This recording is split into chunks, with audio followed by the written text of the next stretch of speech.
Hey, what's up, my people? How you doing? My name is Dalton, and this is my channel. That's right.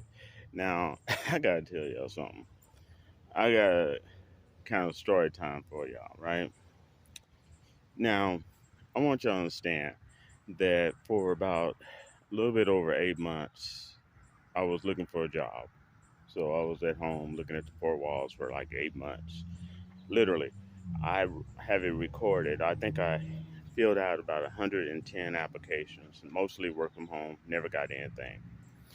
Okay. And finally landed a job. Fine. Okay. So, talk about the perfect storm. Okay. I'm at work, my new job. Only been working there for about 3 weeks at the most. All right. And to help you understand, one of the things you can do, you can blow up these balloons with helium. Okay. People can buy them. That's just one of the things, that you have to do, when and talking about perfect storm. So this was last Monday, okay, and today is, let's see, June the 1st. I mean, no, I'm sorry, July the 1st. So it was last Monday, and Mondays are like the perfect storm because the manager, the night manager that works on that day is what we in security called a warm body. You know, they do the least amount of stuff, get the most amount of pay, and leave everything else for other people to do. Okay. And it was only two of us. So I clock in, he disappears. I don't know if he went on lunch or whatever, but he's nowhere around the store. It's just me checking people out. And I felt somebody staring at me, right? Like this weird, uh, negative energy just staring at me. And I was like, okay. And I'm checking people out, not paying attention because you got to focus on each individual. All of a sudden,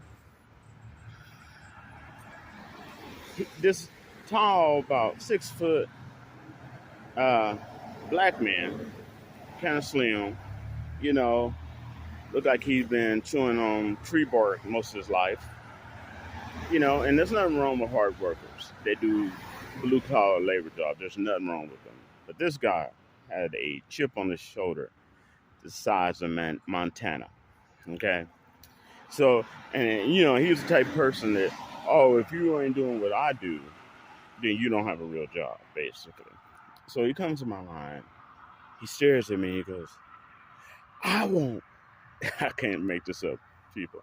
I want every single happy birthday balloon you have. All your happy birthday balloons you got, I want 'em. I'm like, okay.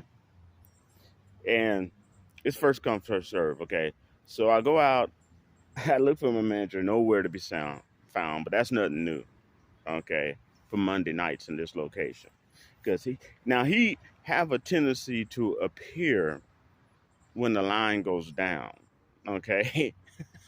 But if you have a long line, and it's usually on certain nights, it's just two people, you and a manager, he disappears. Poof, he's gone. Who knows where the hell he is? And he'll tell everybody. I mean, he's proud of it. He tells everybody, I don't give a shit. Okay. Uh, so, and this brother comes to me. I can't make this up. I want every single happy birthday balloon you got. So, manager's nowhere around. So of course, I have to go and do it. I go and I was like, okay, you have to choose the number, and then we see if we have it, and then we can blow it up for you. Oh, I have to do work. So I end up blowing 7 balloons, lines long as hell, for this guy, right? And the whole time he's giving me attitude. He's, I'm 65 today. today is my birthday. I was like, well, congratulations, you know. And he's like, yeah.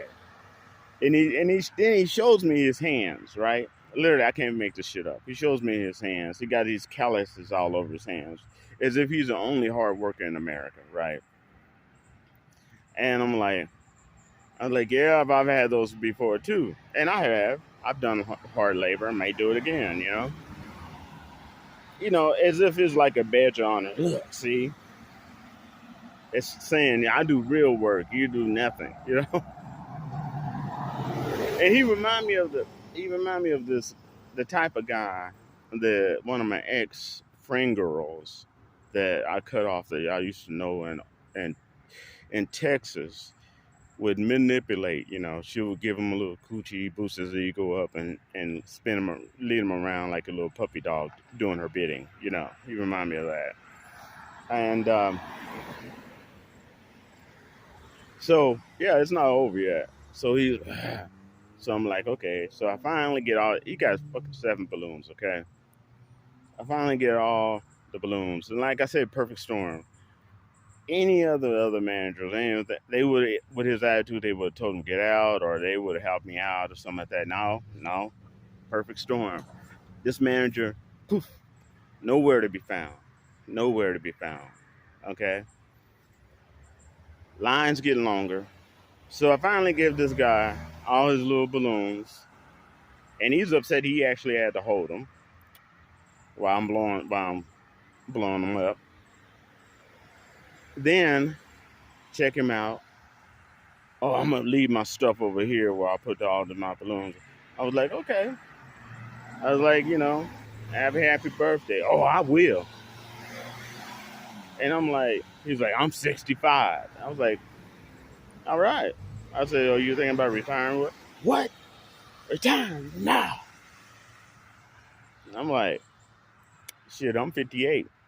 As long as they don't change the Social Security laws, when I get 62, I'm getting the fuck out of this shit. You know, you know.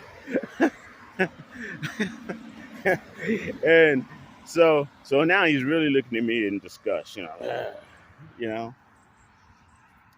So I check him out, and he's not finished. So I'm done with him. I'm trying to get these other people. All right, manager, nowhere to be found. Right. People even have complained about this manager to the district manager, and the district manager she says, well, he's a warm body, you know. Okay, I'm like, oh, what, are you doing this, brother, or what? So finally, you know, I'm getting the what you call this down, the uh, the line down. All right, I got what he 3 more people in line. He comes back to get the rest of the stuff, and he's kind of staring, trying to, you know, mad dog me, staring me down. I was like, happy birthday. He was like, yeah, He walks out, right? Now, like I said, perfect storm. Then there's like 2 people in line, right? Like clockwork. Boom. My manager shows up. You know, the Monday night manager. Normally he works mornings, but on Monday he works Monday nights. He shows up poof, like clockwork, as if there's nothing else to do. You know. Oh, you know, I'm the hero to save the day. I was like, oh man. I mean, like freaking clockwork. Okay. And I swear to God, every single person that used to try to persuade me, say something in my ear, I don't know how they found me. Okay. But they come through my line now. People I used to have to deal with at another job over 9 months ago. They come to my line. I don't know how the hell they even knew they found me. But they come to my line now doing the same, saying the same crap. Okay. You know, in a kind of a sarcastic way and all this other stuff. And most of them are my color, black. Okay.